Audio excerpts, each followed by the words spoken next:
Thank you guys. This is something I've been looking forward to for a very long time. Joi, thank you for making time. Thanks, Alex. I heard we're going to be discussing blockchains and AI, mostly like an open mic format on how builders, founders, and companies, regulators should be thinking about frontier technologies and how they impact society. Oh, the mic got louder. I actually know very little about AI, so I watched a bunch of YouTube last night. And then I got a notification from you at 4:30 a.m., so Joi is working hard. And in true AI fashion, I asked ChatGPT and Google Bard to introduce Joi Ito, and ChatGPT was not as great. So the Bard intro was basically, Joi is a Japanese entrepreneur, venture capitalist, former director of MIT Media Labs, former professor of practice of media arts, MIT, same thing, practice Harvard Law School. You received recognitions for roles as entrepreneur, founder of internet technology companies, has founded, among other companies, PSI Net Japan, Digital Garage, InfoSeek, who invested in Twitter, etc., etc. So can we get a round of applause for Joi? I was going to wait on this one, but I wanted to start with the announcement that just went out, right? So Joi, you were just recognized as the new president of CIT, Chiba Institute of Technology. Actually, most of the audience here are not actually Japanese, they're from abroad. So if you can touch on CIT and your role there, and then hopefully the key outcomes that you're planning for. Yeah, so CIT it's sort of, I wouldn't say the opposite of MIT, but MIT is an elite university where it's mainly focused on research, and most of the kids are smart enough so that they can read an equation and see it, like musicians who can read music. So you basically point MIT kids in a direction and just go, you don't really have to spend a lot of energy explaining things to them. But CIT is more of a vocational university, so it's got 10,000 students, and the primary thing about CIT is to try to sort of produce engineers for society, and so it's more vocational. And we do have research, so I have a little research center that's been doing blockchain and AI and crypto and cybersecurity for the last couple of years. But the primary thing is manpower. And I think the thing that I'm concerned about the most in Japan is that if you look, like I think, I'm trying to remember the year, but I think it's like 2030 or something, we're supposed to be 800,000 engineers short. I mean, it's one of the few countries where we have a reduction in productivity of engineers, such as Japan, I think Portugal, and Germany, but Japan the furthest, and I think we're like minus 4% in the last 10 years, and like Korea's up 45%, so it's pretty bad. And the Japanese have the second highest PISA scores, which is math and science, after Korea, in like the developed world, but the number of students that want to go into technology in college and then that want to get jobs in technology is the worst in the developed world. And there's a bunch of reasons. I think the social status of technical people is low in Japan. The desire for people to listen to technical people is low, and the salaries for engineers across the board are way lower in Japan than anywhere. I mean, I've seen public company CTOs getting paid less than my first, like, fresh out of college niece getting a job in a startup. So that's kind of what I'm trying to do, is to try to increase the profile of engineering in Japan and to try to figure out a way to get more engineers at startups. And doing things in the real world is really important, but a lot of the sort of failure is in the education system. So I'm trying to use this school as a platform. Very cool. So, I mean, I did a little bit of stalking on your LinkedIn, and you had, I think, 40 jobs. Where do you foresee you allocating your time? Yeah, so I'm going to keep. So my two main things right now are Digital Garage, and I'm working with Louis on GMJP, the crypto fund, and then I do a lot of advising for companies and government. And I don't know. To be honest, I don't know. So like I think I'm trying to make sure that I focus on stuff where I'm actually having an impact, and I'm kind of on page 1 of the operating manual of the university, because I mean, university presidents have to do everything from like deciding, calling a snow day, to presiding over all these meetings. So I'm trying to, and have 3 reasonably good vice president. So I'm trying to make it so that I focus on the stuff that I want to do. So I want to create a new graduate program. And we have a Web3 class at the university that we're running, and it's going really well. So we created a token for the class, and all the grades are linked to the Class token. is a token. So the class is a token, and all the grades are determined by how many tokens you have. And everything that you have to do, you get rewarded in tokens. And we have like 318 students, like 100 undergraduates, 100 graduate students, then like 100 something from the private sector. But it's amazing. So these kids, most of them haven't coded before, but they're doing hackathons. They've done like 70 events, and they're like staying up all night just working, and having a good time. Wow. And so that's one of the things that I want to experiment with is different ways to do peer learning using Web3 tools. That's awesome. So one thing I've noticed going back and forth is like the ethos and the ideas around Web3 and crypto are very, very different out here than there is stateside and even in Korea, for that example. Just to calibrate the audience, I think everybody can agree like the energy in Kyoto was surprising. Everybody I've run into that's first time out here, they were like, yo, Japan might be the next big thing, right? What are some things you're thinking about? What are some triggers that you think led to this, right? Yeah. Can you share some ideas there? Yeah. So Japan has, so just to give a short history of Japanese crypto. So Japan was pretty early in crypto. So when Mt. Gox blew up, and I guess that was, 2013, right? That got Bitcoin out in the public, like, news everywhere. And it was initially kind of negative, but what happened was the government said, we need to regulate it. But in the course of regulating it, what they did was they made it kind of like, treated it like currency. They made it a thing, right? And it was the first central government to actually create a law that explained how you deal with crypto. So Japan was very progressive. And what happened after that, which was interesting, was now that it became like a legal tender of sorts, it became like a crypto asset was defined, right? Then they created a license for exchanges, and then everybody started building exchanges. So the Japanese had a huge surge of exchanges after the initial Mt. Gox thing. So that became a big boom. But then what happened was in 2018, CoinCheck got hacked. I think it was like $500 million. Right. And this was huge. And I was actually in Japan working with a Japanese financial services agency. And so, and it was funny because Gensler and I were giving a talk the morning after CoinCheck. So everybody was in Japan at JFSA. And everybody was like had been up all night. So it was a very weird, auspicious moment. And Gensler was talking about how he thought that Ethereum might be security, and that he thought Ripple was a security. This is 2018. 2018. But anyway, what happened was that, and I wasn't super negative about it at the time either, but they really locked down. They wanted to destroy ICOs, and they wanted to regulate everything, and they took all of the exchanges, and anything that didn't look right, they put them under sort of this business advisory where they couldn't do business. So it was really horrible for Japanese crypto. And then after 2018, you couldn't do things in Japan, and even now it's still hard. And so what happened was, like for exchanges, you had to literally have 95% of the customer deposits in cold wallet reserve, and that's why FTX Japan people got their money back, right? So it was over the top. But what happened was, because of that, the Japanese sat out the whole boom. The boom, right? So when FTX blew up, and also this is a known thing, but it's interesting inside baseball thing. So when FTX was coming into Japan, and the JFSA basically said, you can't. What did they say? They said, if you're coming into Japan, you can't have Japanese customers able to buy things that aren't approved in Japan, even on your foreign exchange. So they basically said, you have to get rid of all Japanese customers and move them to Japan, and then you have to limit them. And so FTX lost most of their customers to Binance because they were like, okay, so that really limited the exposure to FTX. So then what happens is, so it's kind of like, all of your friends are having a big party, and they all get busted for drugs and drinking, and you're grounded at home. And then they're all in jail, and now your mom lets you out, and then you're outside, and no one's there. But so that's Japan right now. Because Japan, what happened was when the Prime Minister Kishida came in, he said we need to reboot the economy. So they said, let's do startups.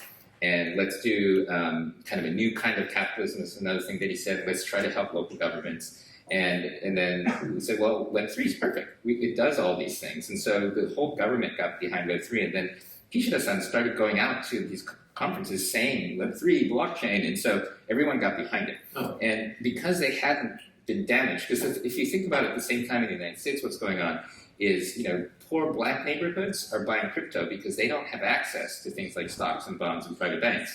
And so there's a huge exposure among poor communities in the US. And then this white elite guy steals all their money and donates $1 billion to the Democratic Party. Right. So that's like a wholesale negative thing for communities, right? Sure. And so, but in Japan, you have the opposite of that, where you've got, the government trying to help local communities, no one having had damage. Anyway, so is it okay for me to keep going? Okay, Context is great. Plenty of time. So then the government gets behind it, and all the laws are sort of broken.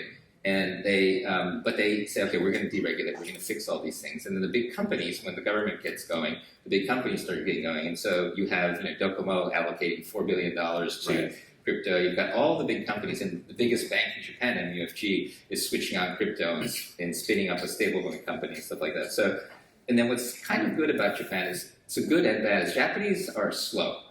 And big companies are super slow, and they're very cautious. So it took them a lot of time to get here. And then, and Docomo's announcement was the day before the FTX crash, so it was kind of lucky. Ambitious. But what happens is in Japan, once you get the machine going, it's hard to turn off. So even though it's crypto winter everywhere else, Japan's just getting started, and they're sort of pretty resilient to kind of that kind of outside thing. So I think what we're seeing in Japan right now is finally the big companies getting going. We passed the stablecoin law last year, and it's coming into force this year. And again, I think the stablecoin law in Japan is super important because it actually allows it to be legal tender. And in Japan, they're very fussy. Like in Japan, you can't pay salaries in anything other than yen. And so, like if you're a DAO, you can't pay people in your token as an employment, right? So stablecoin is important for a lot of things in Japan, but that's spinning up. And then we have a DAO law that's trying to be created. And again, if you look, we have Downlaws like in the U.S. with the Wyoming local Downlaws, but they're local government DAOs. So for instance, I can't remember, there was a DAO that was trying to file with the SEC, and the SEC basically says, well, that's a local law. We don't acknowledge your. The state and federal always have weird. Yeah, and they said we're not going to basically recognize DAO laws at the federal level, right? So if the Japanese DAO law passes, I think in sort of the more conservative developed world, this will be the first sort of federal government level DAO law. And so I think there's a little bit of reaction to crypto winter because a lot of Japanese companies are exposed overseas. Sure. But I think right now you see Japan being more forward-leading. And then I think that the other part that's cool about Japan, in my view, is another negative thing about Japan, but is also a positive thing, is Japan aren't as growth-oriented. So Japanese. So you've got old institutions here, like in Kyoto. You have, I think Japan has more, companies that are older than 300 years than any other country, I think. And you've got people who just keep working. And in Japan, there's a feeling that you can be happy and have purpose in your job. We use words like ikigai without growth, right? So you've got all these temples where the priest is really excited about their work, but they're not growing. And in Western sort of capitalism and startups, if you're not growing, you're dying, right? And I think that's hurt crypto as well because the idea here is more regenerative. Yeah, it's more regenerative, more sustainability oriented, and this is negative in that's why Japanese startups aren't as you don't see as much. There aren't as many entrepreneurs, and there's kind of a conservative nature in Japanese institutions. So that's the bad part. But the good part is I think Japanese are better at building sustainable things and also being happy with sustainable things. And I think one of the problems that we have with crypto is because crypto accelerates and creates so much fluidity that sort of anxiety to try to do short-term capital gains, which is what the markets do in the US, it exacerbates the ability to build sort of infrastructure and longer-term things. And so what I'm looking for in Japan, I was just on a local government DAO panel over at IBS, is I think that Japanese may figure out, one, how to use Web3 and crypto for non-short-term growth-oriented things. Sure, yeah. And then I also think that because the Japanese are starting to use it, like I have like a Japanese tea ceremony group using crypto. I have like a neurodiversity community using cryptos. We have like lots of like things that you don't see, both because of the stigma, but also because they don't make money. But there are a lot of Web3 projects in Japan that they're trying to become sustainable, but they're not actually trying to make tons of money. And I think that's important for mainstreaming crypto. And then, and the last thing I'll say is that in Japan, we don't have any publicly traded crypto exchanges, because in Japan, especially, if you don't add social value, they don't let you go public. The social contract here. Right, and I think both the politicians, and also tax, right? This is actually true everywhere. Like, the reason capital gains tax is low is because there's a belief that funding and putting money into enterprises helps society, right? And there's a belief that's sort of true that funding crypto exchanges doesn't help society directly, right? And it causes capital flight, and the money that just goes around in crypto grow land, right? Sure.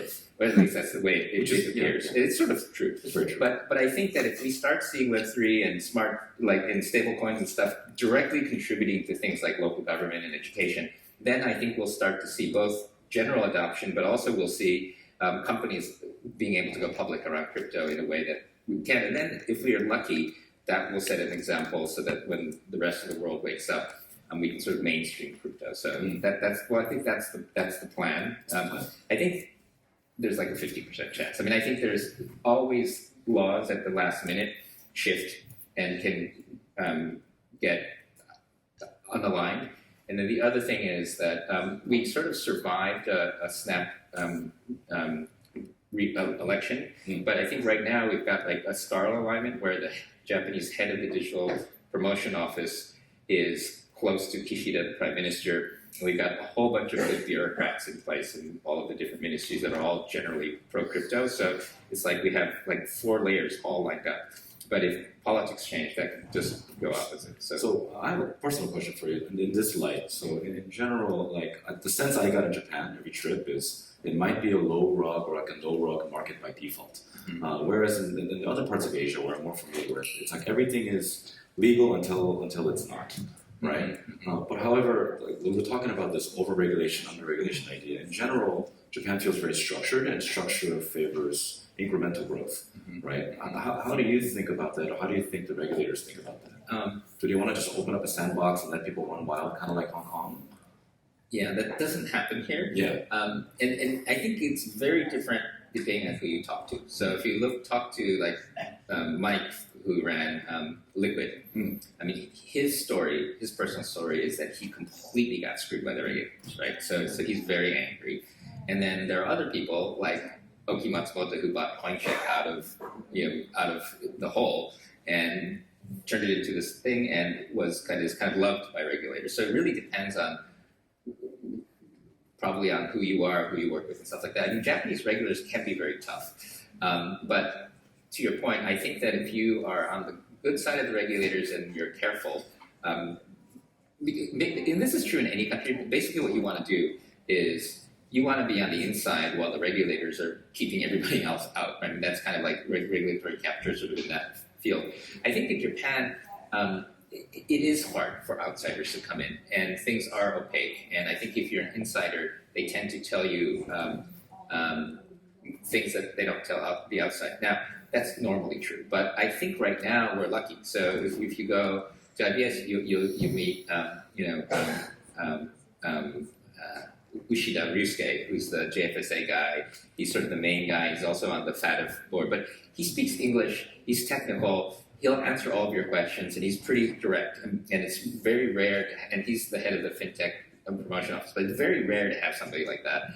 And then the other person that you'll probably run into is Waka Itagaki, and she's in the Web3 group at the Ministry of Economy and Trade and Industry. She also speaks perfect English. She's super smart. She's very progressive. She did that 70-something page PowerPoint, which I think is the best document that any government person has had. So, and then Shiozaki, who's the former lawyer, spent time in the U.S., speaks English. He's the guy writing everything around for the LDP. He's also super open, meeting with everybody that's coming through town. So again, we're lucky right now.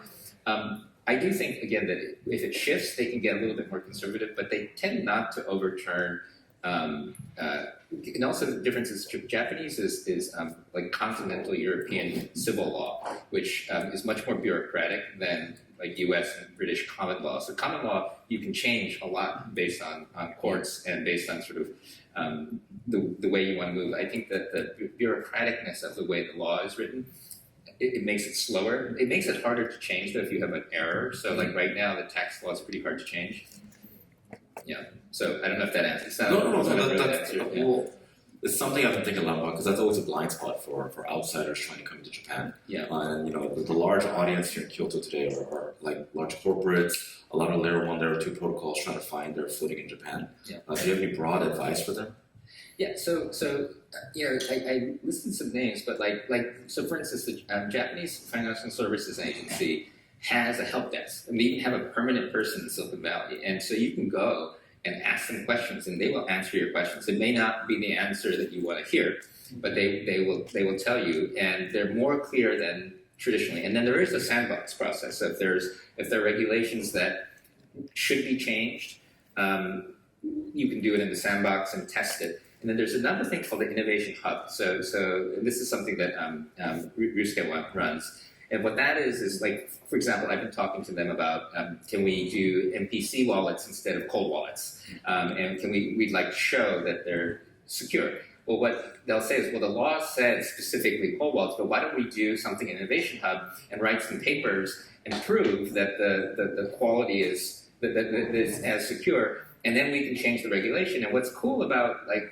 JFSA now is they want to show the rest of the world that they know what they're doing. So they're kind of excited about doing these sorts of trials. So there's two ways to deal with these guys. And I would say over half of the entrepreneurs in Japan do the let's hide from the regulators way. Right. And then they get caught and then they get dumped on. And then it's a little bit more painful, but I think if you work with the regulators and be part of their thing, it's a lot more overhead at the beginning, but once you get out, then they're on your side. So I would suggest just walking in and talking to these guys. And then also talk to the politicians like Shiozaki, because he'll meet with, he meets with anybody who's like, they're very much more open than you might imagine. Koreans will never do that. Another piece of question that I think is kind of interesting. We're seeing a lot of activity in UAE, right? We're seeing Singapore, Hong Kong going really ham. And even in the Ministry of Justice in Japan you mentioned, I got invited to go, I could have unfortunately, but she was actively trying to meet like non-Japanese founders, and what can I do to bring you back into Japan? What do you think of Japan's? How do you think they're viewing the shift? We call it the Asia flippening because the U.S. is over-regulating. Does Japan see that as an opportunity? Are they trying to align closer to Singapore? Like, what's their thought here? Yeah. So the three pillars were startups, Web3, and then helping local governments that the Prime Minister had, and they're really trying to double down on startups. And there's another guy named Joi Ito who is in the cabinet startup office. He runs that, and he's really good. He speaks English, and his job is to get startups to come to Japan. So when I take VCs to go see him, he'll give them all of these different just support. So to back up a little bit, so the laws still haven't been fixed. So you have tax on mark-to-market gains held by corporations for tokens. You have permanent establishment law that says that if you have a foreign fund that has a partner in Japan, your LPs could be liable for Japanese tax. And there's a bunch of deal breaker laws, right? And this is a little bit chicken and eggs, which is that all of the people who are in the promotion spots, like Waka, Ryusuke, Shiozaki, all these guys, they have to show the conservative people in the government that there are people who would actually come back if we change the laws. So what they're doing is they're actively trying to talk to people and say, would you come back if? Or can you start to come back and we'll work on this? Because then they can list all of these people and what they want fixed as examples and because what the conservative people in the Ministry of Finance and the tax office say is, well, why should we change a law when no one's really interested in doing this stuff? So they need to show demand. And so right now is a phase where you should be talking about going back into Japan, or maybe starting something. And then, or you could set up in Singapore. I think Japanese are friendlier with Singapore than they are with Dubai, but they're interested in Dubai. Set up in Singapore, set up an office here, make sure that you avoid the tax over here. But this is like app startups doing this, right? So they call it the Watanabe Sota problem, which is how do we get Watanabe Sota back to Japan? And that literally is the way they're thinking about it. And so they're saying, okay, what tax law do we have to fix to get people like him, which is a whole class of people, Japanese, who have fled to, it used to be Silicon Valley, but now it's Singapore and I see a lot of people in Switzerland too. Switzerland too, yeah. So that's a thing, and people really are, at least a small set, but an important set of people are really focused on it. So again, I think it's really about talking to them and bringing them to. They were at IBS, a bunch of them. Yeah, I met a bunch of them. I met the central bank.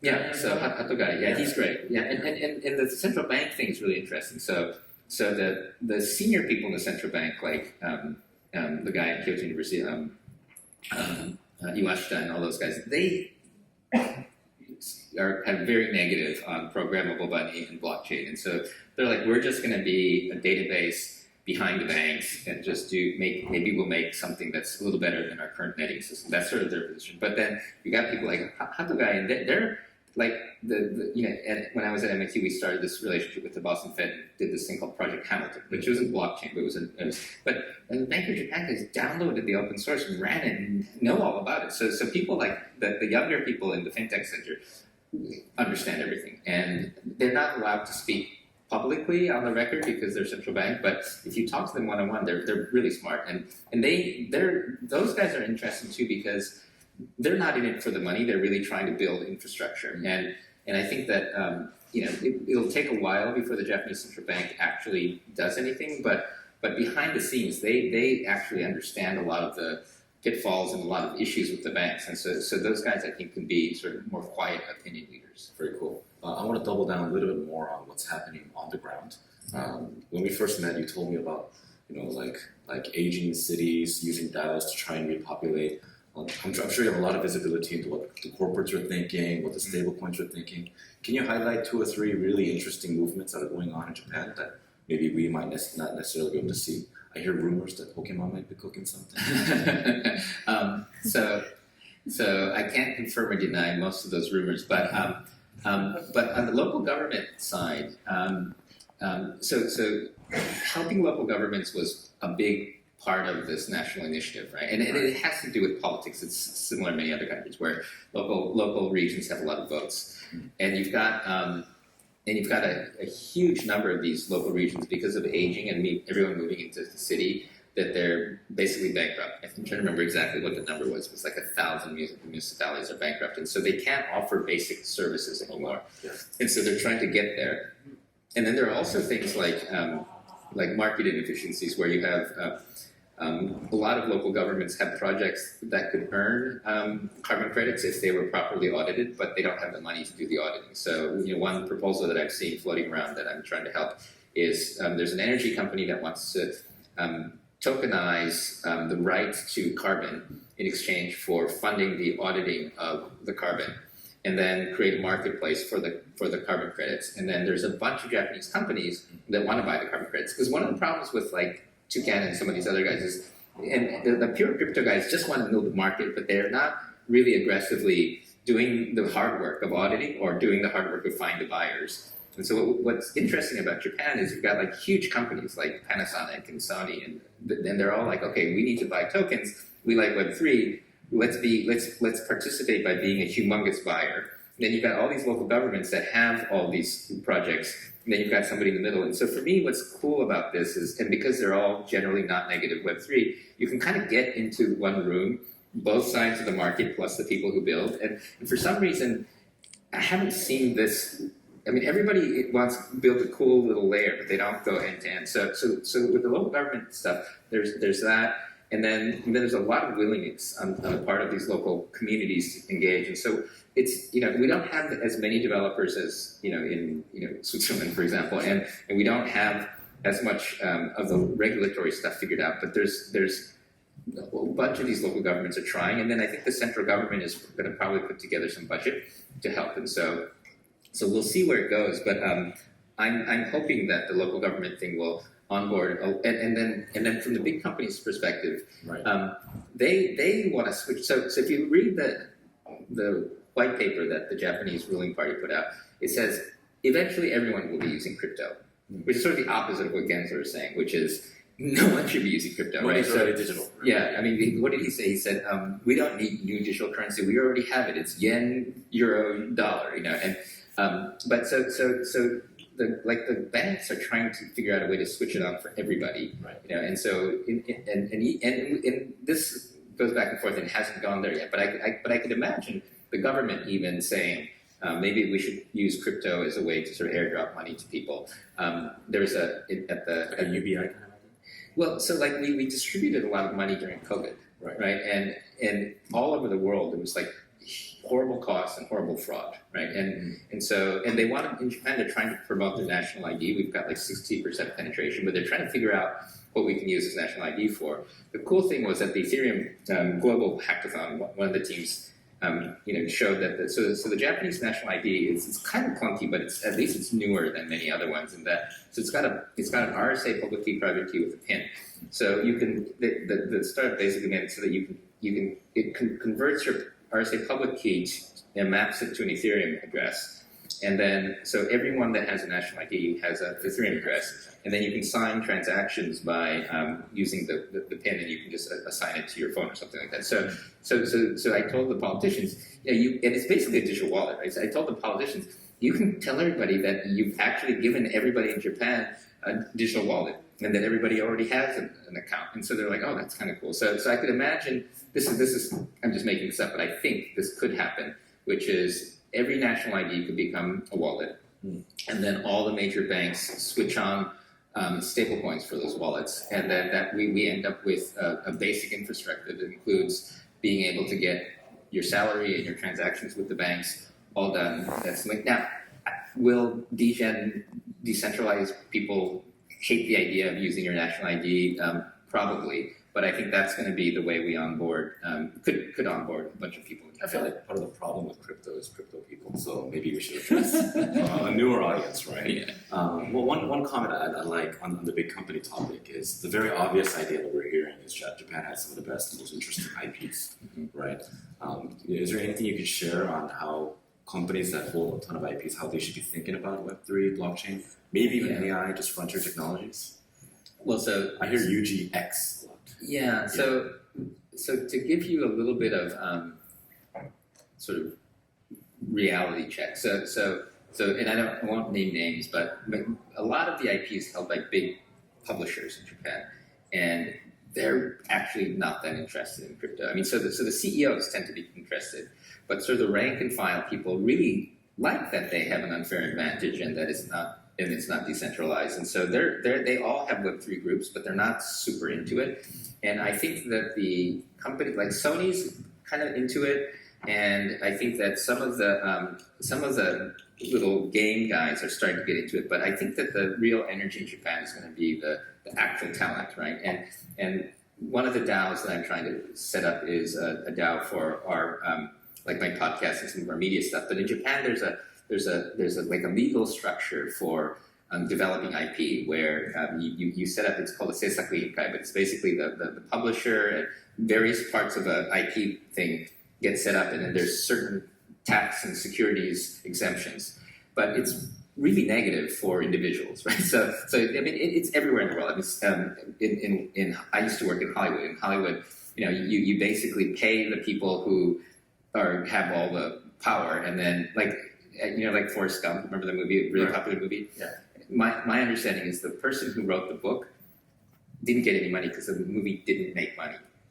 And what happens is, so this was a side story, but this is an old OG story. But like they're called monkey points. Like when you get percentage of earnings in a movie, it usually isn't worth anything because it's earnings after the producer takes their fee, after the actor takes their fee, after gross box office. So all the powerful people take their share, and then the profit is usually nothing, right? And it's very opaque.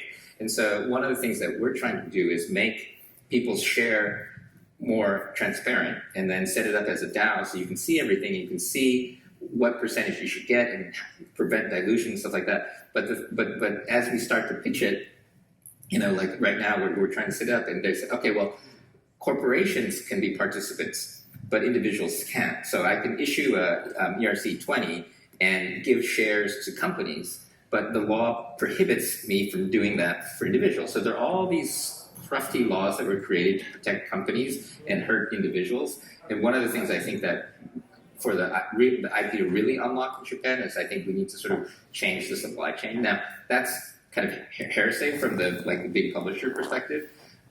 So that's one sort of, maybe that's too much detail, but that's one chunk of thing. Having said that, I do think that the Japanese companies are pretty good at marketing. They're good at managing fan bases, and they're, even when I was working on fan fiction and stuff like that, you would see Japanese publishers go into Comic-Con or go into these fan things and just slip all the fans copies so that they could build businesses, whereas you never see Disney doing that, right? So I think the Japanese are good at the marketing part. So I think there's a lot of potential, I guess, is a short thing. I think the problem is I think that these older, bigger companies are going to get in the way. And what you'll see is the smaller companies maybe attracting the talent, or it could break out through games. Because I think the game companies, but having said that, again, I won't name names, but some of the bigger game companies make so much money on Web2 that they don't like the idea of losing control of their customers. So I think from an architectural perspective, the big game companies and the big publishers kind of understand Web3 enough to realize that it's not going to be helpful for them to keep these unfair advantages. So just moving right past that side note, I'm used to seeing Korea, China crypto versus US retail, right? And the momentum there is sheer frenzy, right? Mm-hmm. Do you think the Japanese retail audience is interested in this category? Do you see them coming on board with Web3 somehow? So even just looking at Japanese individual financial activity, Japanese just don't buy stocks and bonds. They don't think of investing as a thing that normal people do. Whereas in Hong Kong, that's sort of what you do, right? It's like trading. It's what was that? Was it Waterworld? Trade, want to trade? I mean, that's what it's a big market. So I think the Japanese culture isn't really into the casino part, right? And Japanese like to save money.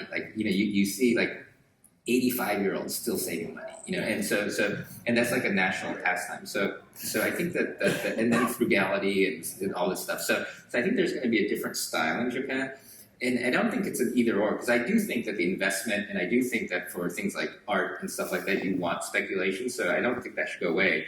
But I think that the Japanese are going to bring in a different, more utility-oriented Web3 thing, and I think that intersection is really interesting. And I don't know, I do think that some Japanese are going to get into buying and selling, and there's a smaller community of that, but they're already into crypto. I think the new people that are going to be coming on are something else. And again, I think the other thing, if you look at historically, Pong was invented in Japan, but then, PlayStation and all these things, the Japanese are good at taking foreign things and then sort of polishing it rather than inventing it on their own. And I think that, I don't know if you remember the game Ingress, which was a location-based game, but Ingress was an otaku game that I really loved.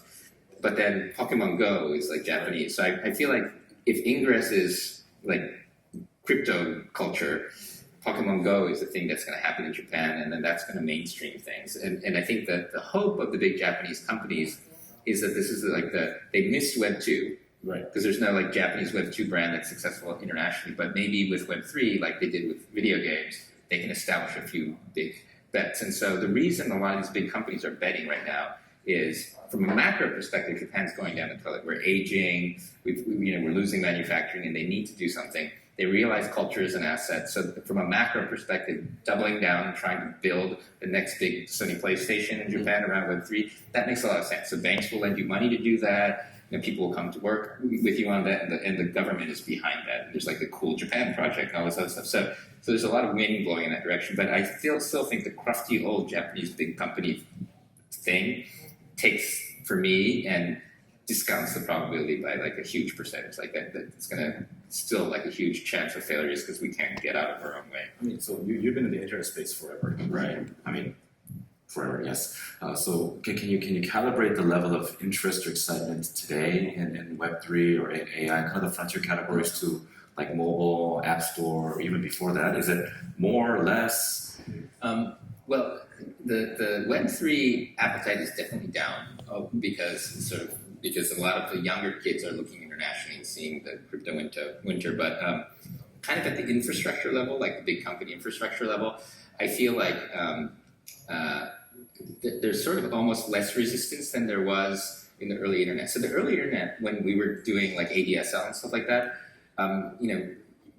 the telephone companies were really, really against it because they had just finished building ISDN, right? And ISDN cost a lot of money to build, and ADSL was suddenly faster. And so there were all these there was like this FUD campaign saying that ADSL would make ISDN malfunction. So let's not allow people to use ADSL over copper. And so that was like a huge, like one professor that I knew even got a death threat from a telco labor union. So that was huge. And then later, at the beginning of Web2, when we started doing like Twitter and stuff in Japan, major media companies spread tons of FUD. So part of and there were like multi-million-dollar ad campaigns against blogs and against social media, basically saying it's all lies, it's all stupid. And part of the reason why Japanese online culture is so funky is no reputable journalists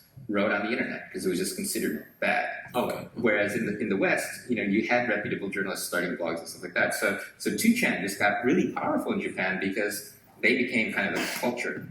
So early internet, there were active campaigns by politicians. The politicians were against it, the big companies were against it, and they were all calling us like evil.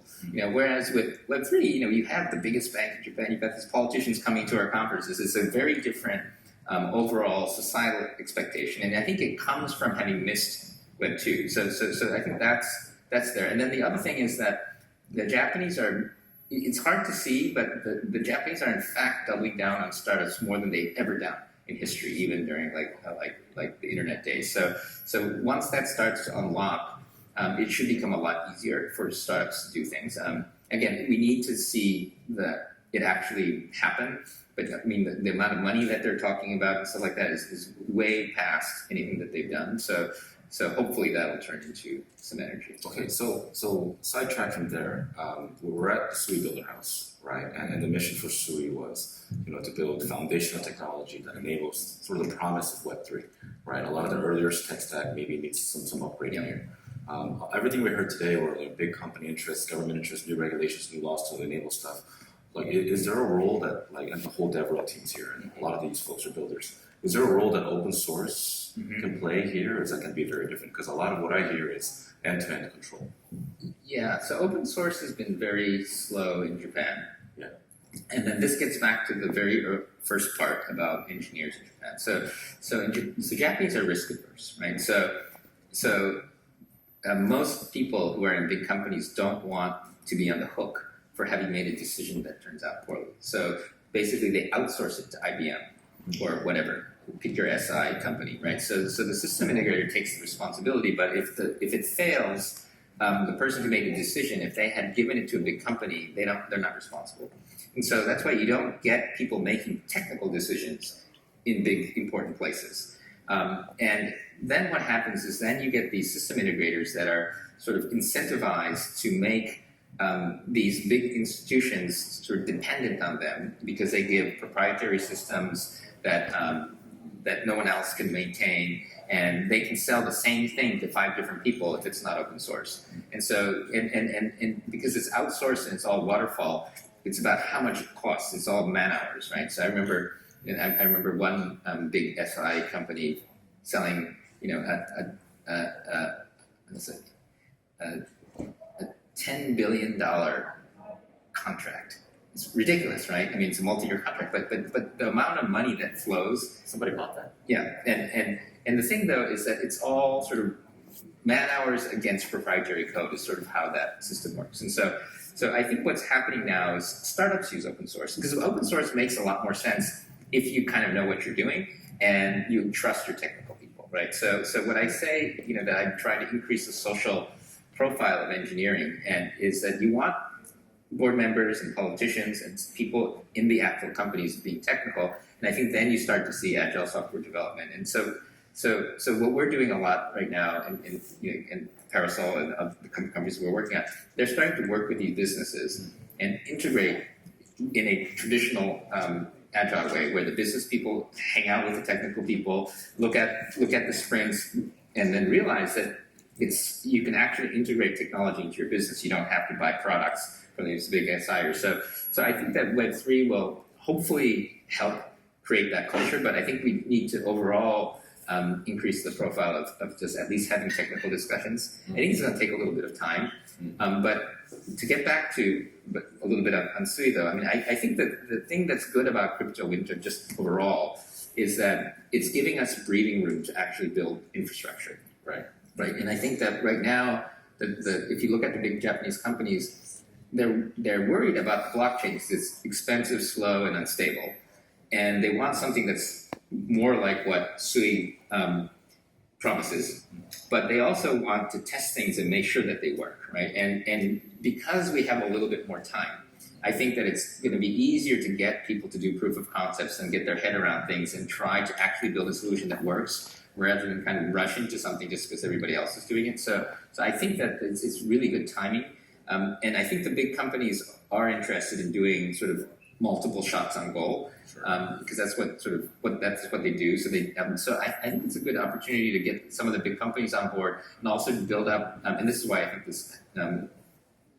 these kinds of events are important, is to build up the capacity of the technical teams, right? So because I don't know if you saw the statistics at ETH Global, I mean, there were like 1,500 people signed up, and then they picked 1,000. I think 400 or so were Japanese engineers, and then more than half of the winners were Japanese. And so there's definitely a local community of people who are into this stuff. And I think that again, because we have a little bit of time, I think building the local community and starting to actually build the infrastructure and the relationships with the companies so that we can trust it is we have the time to do that right now. And so I think it's super important. It's for here.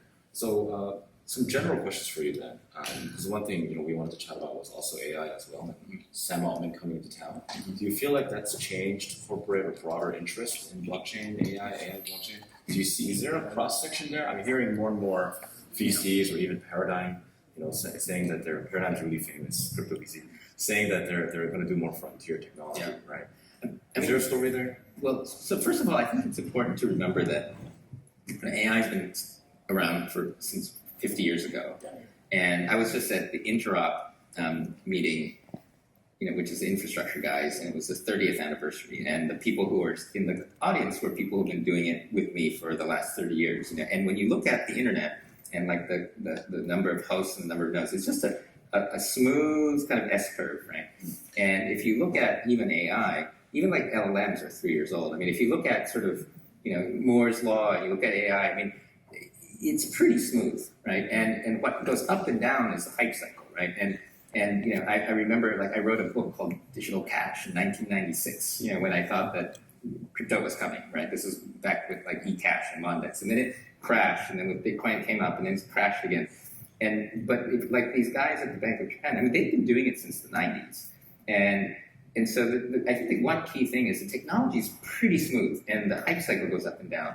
And it's the same with AI. I mean, I think there's a pop in enthusiasm because everybody got to touch it with ChatGPT. Right. But it's not as good as people think. But it will be better than people think. And it was actually better than people knew. And so that's why you see a lot of stuff now coming out that's sort of surprising, just because people's paying attention. And so somebody was telling me that there's a fund that's switching from AI to crypto. And one thing you have to remember, you make money by buying low, selling high, right? And when something is hyped, the information is in the price, it's more likely to be overvalued. So if I had enough money in the head, I would be selling my AI and buying crypto right now, right? And my main AI play is I've been working on probabilistic programming, which is structured symbolic learning, and I've been working on this for about 7 years with the team at MIT. That's finally coming to fruition. So if you have stuff that you've been working on that's AI-oriented, right now is the time to kind of get it out. Well, it's easy to get funded, but I don't think it's necessarily, I mean, if you don't know anything about AI, it's not the time to do a startup, I don't think. I mean, if you're from AI, it's a good time to raise money. And if you're a company, it's a good time to integrate AI to figure out how it affects your company. And I think that but like, look at Sam Altman, right? So he doesn't own any equity in OpenAI, right? And he's investing around OpenAI. Right, he's investing in industries that are being affected by AI, and so I think it's important to and that's the other, I mean, I think it's that heavyweight battle that's going on right now for LLMs. I mean, it's like, to me, it's like SpaceX and Blue Origin. I don't think you want to compete with SpaceX. You want to put stuff on and compete on the satellite layer, maybe. And so I don't know, it's hard to figure out where exactly the layers are and what the plays are. It's definitely affecting everything. But I do think that it's important not to get blinded by I mean, like I guess it's a little bit too crowded for me too. I mean, I love conferences during bear markets because you have just the people who are into it. Like I was talking to Yat from Animoca, and he said, I can't remember the year, but it was like right after everything blew up, and they were at a conference, and no one showed up except for Animoca, OpenSea, MetaMask, and Sandbox. And they're like, okay, let's work together, right? And those are the conferences you want to be at, not the conference where you have all these guys with ski neckties and Bluetooth headsets exchanging sales business cards, right? So I think that's to me why it's kind of fun right now. Great. And just in the interest of time, I wanted to chat more about what are you excited about personally? Yeah. Like what are you seeing on the ground? What are you excited about? Are you still meeting with a lot of founders? I'm sure some of the founders here are like, how do I get Joey one? Well, I've gotten busier lately, so I'd like to meet with founders. I'd like to meet with technical people, but usually I meet with people through my network, and so the way to get to me is through somebody I know, like you, and then see what I did there. But I think and I'm still investing. I am still interested very much in Web3, and I do think honestly that this bear market is really the time to be sort of doubling down on it. And again, because I've been doing AI related stuff for a while, I'm trying to pull some of those threads and figure out how it connects. But I'm not like all in AI. I think it's important. A lot of companies are trying to come to Japan, right? So one of the things I'm trying to do is help, both sort of wealthy people figure out how to do Japan, as well as technical people who want to work in Japan, as well as startups who want to do a base here. And again, like I said, I think there's still regulatory risk, big company risk, there's still a lot of risk. But the thing right now is a lot of the big companies are asking me to help them too, and the government's trying to help. So I'm trying to do matchmaking. So if somebody needs to meet with a politician or wants to talk to a big company, they're usually happy to meet. So I sort of vet things when I'm doing a lot of connecting. So I'm kind of transactional. I think I spend most of my time just connecting people together. I see a lot of funding rates picking up speed here. There's more Web3 VCs than regular VCs, to my knowledge, right? I'm also seeing a lot of pretty established international allocators that are asking me for introductions to Japanese GPs. I think they're very bullish on Japan as a startup ecosystem going forward. And if you look at Korea, the government's startup program was very successful. Yeah, right. And also the like Japanese are modeling a lot after Korea. They looked at Korea and Israel as two examples. Right. So do you think the next 5-10 years, like Japan's startup venture, scene might be sort of not so correlated with stateside? I feel like in the U.S. the venture bomb has blown up. China as well. So that's the plan. I think the Japanese would like to do that. I think there are indicators that it's moving, but there's always this political risk, and there's also the risk that it gets close but just doesn't land properly. So there's a bunch of risks to it, but if you're close enough, you can sort of preemptively see the risks. I would hedge by figuring out a way out if it fails, but I think coming to Japan and going in right now makes sense, and it's a little bit more crowded than it was, but it's still pretty uncrowded. Yeah. So I think you're right. I mean, again, little things like like the taxes for tokens, but also the taxes for LPs are kind of funky, and so these are things that we need to change. But and also Japanese just tend to be risk averse. I mean, if you look at the rankings of the companies that parents want their kids to go to or places to work, I mean, the top are central government, local government, big banks, trading companies. But before, there were no foreign firms on there. Now you've got Apple and Google are like 7 and 8 or something like that, and then you've got big foreign consulting firms are out there. But generally, people like when I was doing my fund in my incubator here, I had a guy who had left IBM to come work with us, but like he never told his parents that he left IBM, because they probably wouldn't talk to him anymore. So there's still, and it's not that bad, but there's still a lot of pressure against entrepreneurship, and I think that's not easily going away. Do you think the public markets here, because I hear Nikkei is getting close to all-time highs, is the path to liquidity getting more clear for investors and founders alike? Yeah, so I think the good news and the bad news with Japan is that it's sort of a little bubble I mean, it's like they don't care as much about the outside, so you can do counter-cyclical things in Japan.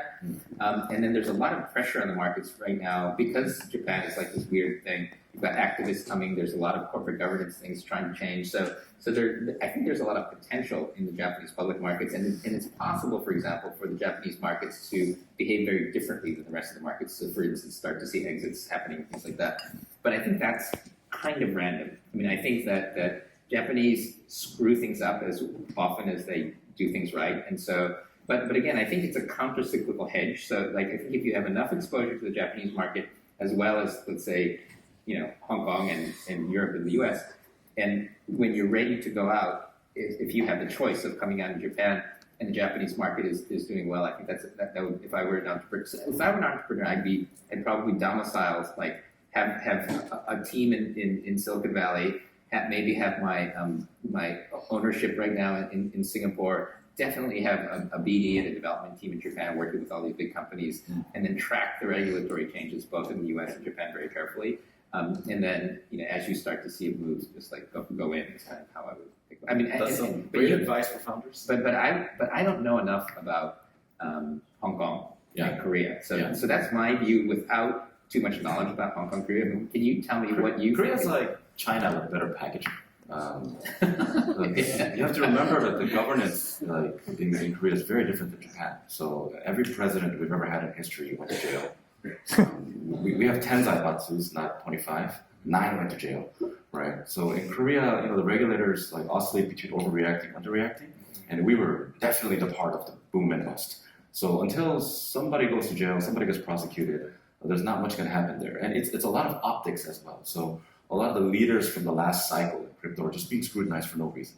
So everybody's laying very, very low, right? Yeah. But however, they want to attract the money into Korea, so the retail volume just makes no sense, right? The sheer speculation there. And a lot of Vietnam, Southeast Asia, they tend to follow that trend, with the exception of Philippines, because they tend to do laborious tests for the Western market, being English-speaking or low LTV. And I feel like China's more do whatever the US overregulates and they open up Hong Kong. Because if you look at the list of companies that are like, these are good crypto, there's a privacy coin on there. I'm not really sure if they did their homework, right? And everybody I called in Hong Kong are like, they don't really know what they're doing. They're just trying to get something started to attract capital back into Hong Kong. Right. Yeah, that's interesting. Another just interesting thing that I noticed was the majority of exchanges, crypto exchanges in Japan, I think it was 30, and you may know more about this than me, but most of them are run by Chinese. Yeah. And many of them are owned by Chinese. And I can't really figure out why that's true. And I think it could be that China kind of squeezed out their entrepreneurs, and for a certain set of Chinese working in Japan is easy, maybe. Yeah. And then also, I think crypto is hard because of the regulations. And, Japanese will go to the easy money. Right. And crypto is just has been hard. So you end up with the immigrants who are willing to work hard. Right. That's kind of by theory, but I don't know if you have a... South Korea, again, does the same thing where, unlike Japan, we don't really have open markets. We protect our local domain. That's why Google Maps doesn't work in Korea, stuff like that. Same with exchanges. They don't want foreign companies operating financial services in Korea. They'll let them do the gray market stuff. You'll see Bybit, BitJet get a quarter of their business in South Korea doing KOL marketing. Right? But because that's sort of under the mainstream eye, the government doesn't care too much about it. Right. So, but that's very, very different to Japan. Japan, in general, feels like a very open market situation. Yeah, it's weird because I think they try to be closed, and where they can, they are, but they're also bureaucratic. Yeah. So if they create a rule that's actually kind of fair, they enforce it. And so, I talked to the financial services agency people, and they keep approving these Chinese things. Well, they're like, well, they did the thing, and they did the thing, and so I think it's kind of this, and Japanese the lower layer of Japanese, average Japanese, fairness, right? The senior people are the ones that are kind of, but then they don't get caught as much as Koreans. No. You have no idea how finance has tried to enter Korea many, many times, every different avenue available, and they just get blocked. Yeah. So here we are. Thank you for your time. This Thank was, you. this was a great panel. I'm sure people might try to hunt you down for some questions. Okay. Yeah, so. All right. Thank you.